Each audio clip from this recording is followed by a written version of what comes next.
नमस्कार और आपका फिर स्वागत है प्लैनेट एक्स पर। और निवेदन है आपसे कि प्लैनेट एक्स चैनल को जरूर सब्सक्राइब करें, वीडियोस को लाइक करें और फ्रेंड्स एंड फैमिली के साथ जरूर शेयर करें।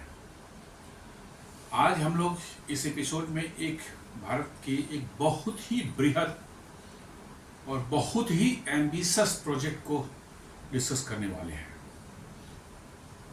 यकीन मानिए ये प्रोजेक्ट अपने आप में इतना विशाल और इसका फैलाव इतना बड़ा है।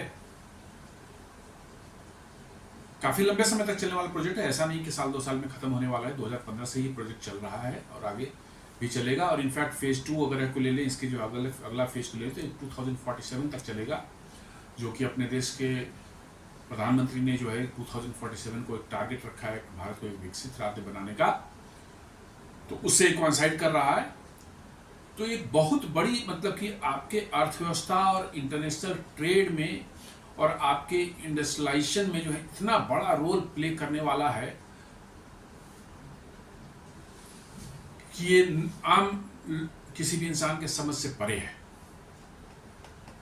साधारण इंसान की बात कर रहे हैं, मैं सब जिनको बहुत ज़्यादा जानकारी नहीं रहती इन सब चीज़ों के बारे में। ये प्रोग्राम जो है भारत का जो है, इसको इसका नाम दिया गया है Sagarmala project, Sagarmala program. Sagarmala project जो है ये एक गवर्नमेंट की इनिशिएटिव है। Ministry of shipping and waterways, ports, shipping and waterways का ये प्रोग्राम है। और इसका एम जो है focused on port led economic development. Bharat के इकोनॉमिक डेवलपमेंट में पोर्ट्स का जो है, बंदरगाह जो हमारे हैं, उनका एक बहुत बड़ा रोल होने वाला है आने वाले फ्यूचर में जो है। और इट वाज लॉन्च इन 2015 में शुरुआत इसकी हुई। It aims to leverage India's 7,500 kilometre coast line and 14,700 kilometre of navigable waterways। और इसका मेन एम है to reduce logistic cost, boost trade. The program core vision is to modernise ports. इसका जो core vision है वहां पर ports को modernise करना है हमें। जो एग्जिस्टिंग पोर्ट्स हैं उनको सभी को मॉडर्नाइज करना है, उनकी कैपेसिटी इन्हांस करनी है, नई नई सुविधाएं क्रिएट करनी है ताकि शिप्स को हैंडलिंग, कार्गो हैंडलिंग जो है वो इफिशिएंट हो जाए, उनको हैंडल करने में लेस टाइम लगे। ये सारी चीज़ें इसमें हैं। और साथ साथ जो है सारे हमारे पोर्ट्स जो हैं उनकी कनेक्टिविटी इन्हांस करनी है। पोर्ट्स पर बाहर से माल आ जाए या यहाँ से हम पहुँचावें तो बाहर से आएगा, उसको अंदर देश के विभिन्न भागों में जाना है और हमें निर्यात करना है, तो देश के विभिन्न जगहों पर जहाँ पर ये प्रोडक्ट्स बनते हैं उनको निर्यात करने के लिए पोर्ट्स तक पहुँचाना है। तो पोर्ट्स की कनेक्टिविटी को जो है इन्हांस करने की बात की जा रही है। अभी तक हमारे पोर्ट्स की कनेक्टिविटी बहुत अच्छी नहीं थी, जिसके कारण जो लॉजिस्टिक कॉस्ट बहुत ज़्यादा बढ़ रहा था। To enhance the port connectivity and to promote industrialisation around ports. Ports के आसपास जो इंडस्ट्रियलाइजेशन बड़े पैमाने पर किए जाने का प्रावधान है इसमें। स्पेशल इकोनॉमिक जोन्स और अदर इंडस्ट्रियल एक्टिविटी जो है वहाँ आसपास में, ताकि वह सारे हमारे पोर्ट्स के इर्द गिर्द जो है बड़े भारी मेगा इकोनॉमिक हब्स बने हो, जो कि बहुत सी कंट्री, चाइना वगैरह में देखें तो ऐसा ही हुआ है। एंड साथ साथ जो कोस्टल कम्युनिटीज़ को जो है उनके लाइफ को इन्हांस करना है, उनमें स्किल डेवलपमेंट करके उनके लाइफ की क्वालिटी को इन्हांस करना है, ताकि एक सस्टेनेबल डेवलपमेंट उनके लिए जो है उस एरिया में बनी रहे, उनका एक अच्छा इनकम उस एरिया में हो अपने स्किल के कारण जो है, और उनको वहाँ से माइग्रेट होकर के बड़े शहरों की तरफ ना भागना पड़े। अब इसके की ऑब्जेक्टिव्स को देखें तो पहला जो है वो है पोर्ट मॉडर्नाइजेशन। जो एग्जिस्टिंग पोर्ट्स हैं उनको उनकी इफिशियंसी बढ़ानी है और उनकी कैपेसिटी बढ़ानी है,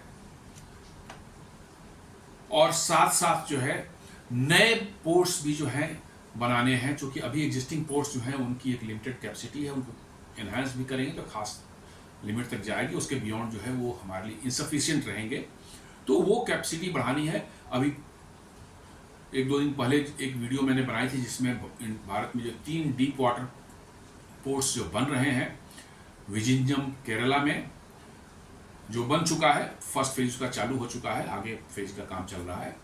देन एक वधावन जो कि 140 किलोमीटर नॉर्थ है महाराष्ट्र से, मुंबई से, महाराष्ट्र में है, ये पालघर डिस्ट्रिक्ट में पड़ता है। और तीसरा जो है बहुत ही एम्बिशियस जो है वो है अंडमान निकोबार के गैलेथिया बे में। ये तीनों ट्रांसशिपमेंट पोर्ट्स हैं, बड़े बड़े कंटेनर शिप्स जो हैं यहाँ पर आ सकते हैं। दुनिया के सबसे बड़े कंटेनर से जो 24,000-25,000 कंटेनर जो एक साथ कैरी करके ले जाते हैं जगह दूसरे जगह पर, इनके लिए काफ़ी डेप्थ चाहिए। हर एक शिप बंदरगाह पर ये नहीं जा सकते, क्योंकि इनका साइज इतना बड़ा है, इतना ज़्यादा वेट रहता है कि इनके जो है ड्राफ्ट जो है वो बहुत ज़्यादा रहता है। इनका बहुत बड़ा हिस्सा समुद्र में पानी के नीचे रहता है, तो उनको गहराई चाहिए, वैसे पोर्ट्स चाहिए। तो ये तीनों पोर्ट्स, अब तक भारत में ऐसा नहीं था। हमारे जो ट्रांसशिपमेंट होती थी या तो मतलब कि जो है दुबई में होता था, या कोलंबो में होता था, या सिंगापुर में होता था, और फिर वहाँ से छोटे या मीडियम साइज के शिप्स में उनको कंटेनर्स को या अदर कार्गो को जो है लोड करके लाना पड़ता था हमें भारत के किसी बंदरगाह पर। इससे लॉजिस्टिक कॉस्ट बहुत ज़्यादा बढ़ जाती थी और टाइम तो बहुत ही ज़्यादा बढ़ जाता था। तो नए पोर्ट्स भी जो है आपको बढ़ाने हैं, पुराने पोर्ट्स की जो है इफिशियंसी बढ़ानी है, उनकी कैपेसिटी बढ़ानी है। देन पोर्ट कनेक्टिविटी, जैसे मैंने कहा enhancing multi modal transport connectivity जो आपको देनी है, पहुंचानी है इन सभी पोर्ट्स पर, via road, rail, waterways, to connect the ports with hinterlands of the country. देश के अंदर के जो स्थान हैं, अंदर में जो शहर हैं या वैसे इंडस्ट्रियल हमारे पार्क्स हैं, चाहे इंडस्ट्रीज हैं, वहाँ से इनकी कनेक्टिविटी सभी पोर्ट्स को देनी है, अच्छी कनेक्टिविटी देनी है, ताकि लॉजिस्टिक कॉस्ट कम हो हमारी। आप देखेंगे वेस्टर्न डेडिकेटेड फ्रेट कॉरिडोर जो बन रहा है दादरी से JNPT मुंबई तक, उसमें JNPT में तो जा ही रहा है, ये डायरेक्ट जा रहा है, प्लस साथ साथ जो अहमदाबाद में जो है के आसपास में जो है वो डाइवर्ट होकर के जो है वो जा रही कहाँ, मुंद्रा एंड कांडला, जो देश के 2 बड़े पोर्ट्स जो है गल्फ ऑफ कच्छ में है। तो उनकी कनेक्टिविटी मतलब कि रेल कनेक्टिविटी हो चुकी है, और वहाँ से बड़ी तेज़ी से माल मतलब कि जो है देश के अंदर जा रहा है, या देश के अंदर से जो वहाँ बंदरगाह तक पहुँचाया जा रहा है एक्सपोर्ट के लिए। Then ports link industrialisation, government का प्लान ये है कि हर पोर्ट के आसपास जो है इंडस्ट्रियल क्लस्टर्स बने, स्पेशल इकोनॉमिक जोन्स बने, माफ कीजिएगा, ताकि उस एरिया में इंडस्ट्रियल एक्टिविटी कारण जो है वहाँ के लोग जो हैं उनको जो है रोजगार पैदा हो, उनके लिए उनको बड़े बड़े शहरों की तरफ रोजगार के लिए नहीं जाना पड़े, और साथ साथ पोर्ट के पास इंडस्ट्रीज होने से आपका जो है खासकर निर्यात करने के, एक्सपोर्ट करने के लिए बड़ी ही आसानी हो जाती है। बिल्कुल पोर्ट के बगल में आप हैं तो लॉजिस्टिक कॉस्ट जो है बिल्कुल कम हो जाती है, और आप दुनिया के इंटरनेशनल ट्रेड में जो है आप बहुत कॉम्पिटिटिव हो जाते हैं एज कम्पेयर टू यदि आप दूर हो तो ये एक एम है कि पोर्ट के आसपास जो इकोनॉमिक जोन्स बने और उससे हमारी लॉजिस्टिक कॉस्ट कम हो। और कोस्टल कम्युनिटी डेवलपमेंट, जैसा मैंने बताया कि promoting sustainable development of coastal communities through skill development, उनका स्किल डेवलपमेंट उनका किया जा रहा है ताकि उनको जॉब मिल सके, वहाँ पर डिफरेंट टाइप के जो है उनके ओन अपने छोटे छोटे इंडस्ट्रियल यूनिट्स को खोल सकें, चालू कर सकें। और फिशिंग डेवलपमेंट भी इसमें इन्वॉल्व है, नए तरीके से, मॉडर्न तरीके से फिशिंग कैसे किया जाए ताकि फिशिंग की आउटपुट जो बढ़ सके, ये सारी चीज़ें। और साथ साथ जो है टूरिज्म, वो सब जितने भी पोर्ट्स या उस एरिया में बनेंगे तो उनको एक टूरिस्ट एरिया के रूप में भी डेवलप करने का प्लान है ताकि लोग वहाँ विजिट कर सकें, लीजर टाइम के लिए जो है जाए, एंजॉय कर सकें, और टूरिज्म का इससे मतलब कि जो है रेवेन्यू जनरेट हो सकता है। अब पूछेंगे करंट स्टेटस क्या है इसका, 2015 में तो चालू हुआ है, और क्या इस प्रोजेक्ट का साइज है, इन सबों को थोड़ा जान लेते हैं हम लोग, ब्रीफ में जान लेते हैं, डिटेल में जानने की जरूरत नहीं है। डिटेल में जानना है तो गूगल में इसके डिटेल्स हैं, आप चाहें तो ज़्यादा दिलचस्पी हो तो आप उसके पढ़ सकते हैं, आपको सारी जानकारी वहाँ मिलेगी। यहाँ पर हम लोग चूँकि वीडियोस को शॉर्ट भी रखना है, लिमिट के अंदर में रखना है, तो हम ब्रीफली जानेंगे, ये काफ़ी है हमारे नॉलेज के लिए जो है। Sagarmala program encompasses 802 projects worth 5.53 lakh crore. मतलब कि इस प्रोग्राम के तहत जो है 802 डिफरेंट प्रोजेक्ट्स हैं जिन पर काम किया जा रहा है या काम किया जाना है निकट भविष्य में, और इनका जो टोटल कॉस्ट है, प्रोजेक्ट कॉस्ट है, प्रोग्राम का कॉस्ट है, ये मैमूथ है, 5.53 लाख करोड़ रुपए का जो है। आप समझ सकते हैं कितना बड़ा ये प्रोग्राम है। अभी तो ये फेज 1 की बात कर रहे हैं, फेज 2 की बात अभी मैं करता हूँ।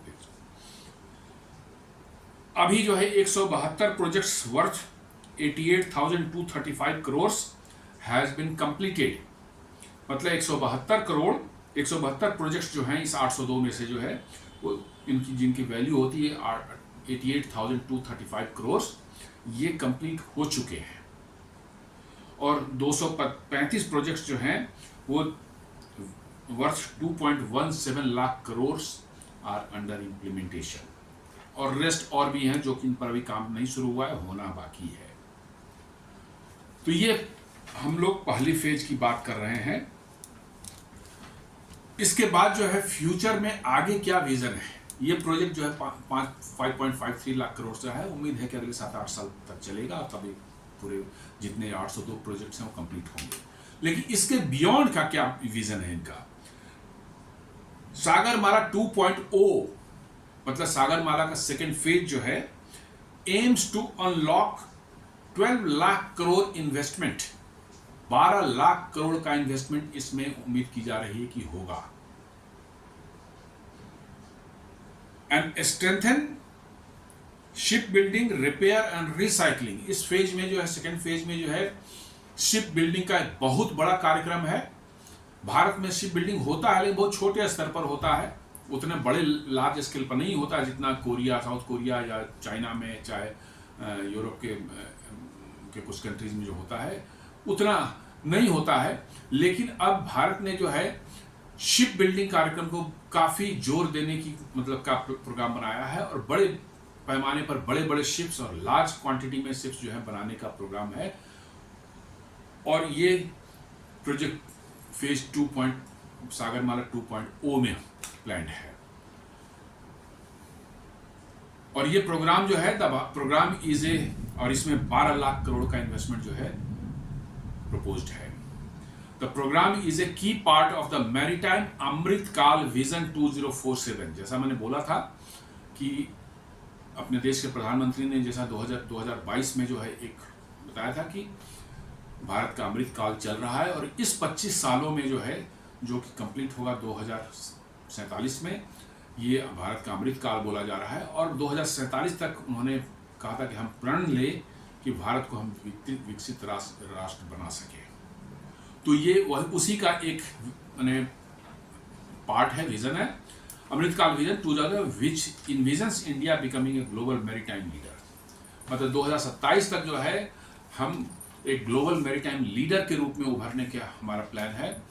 क्योंकि आप देखें कि दुनिया की जितनी भी बड़ी ताकतें पिछले पास्ट हिस्ट्री में 200-400, 500, 700 साल में आप देखें, उन्होंने दुनिया को कैसे कॉन्कर किया।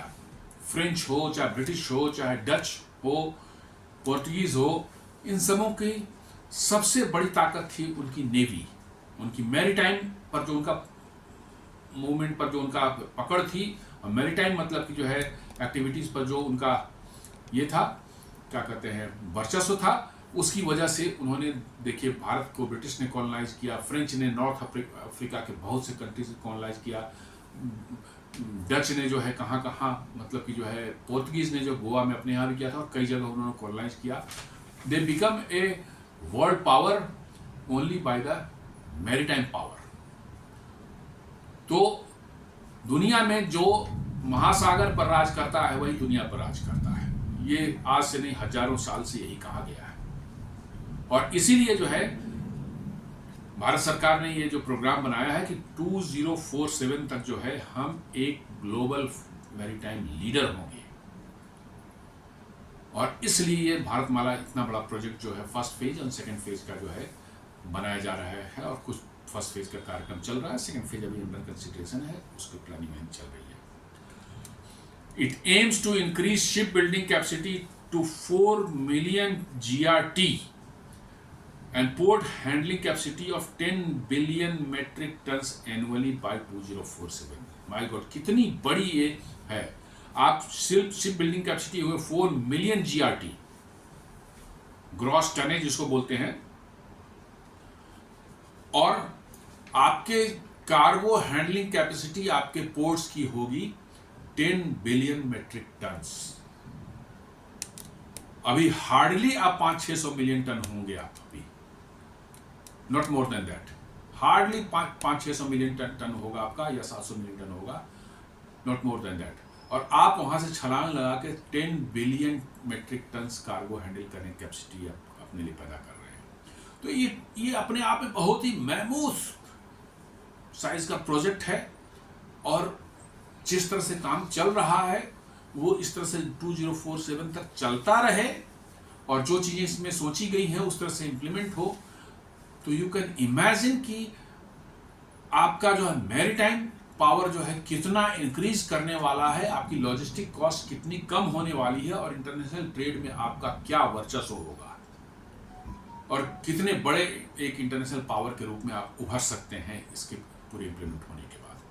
तो ये बहुत ही एम्बिशियस प्रोजेक्ट है, बहुत ही बृहद और एम्बिशियस प्रोजेक्ट है।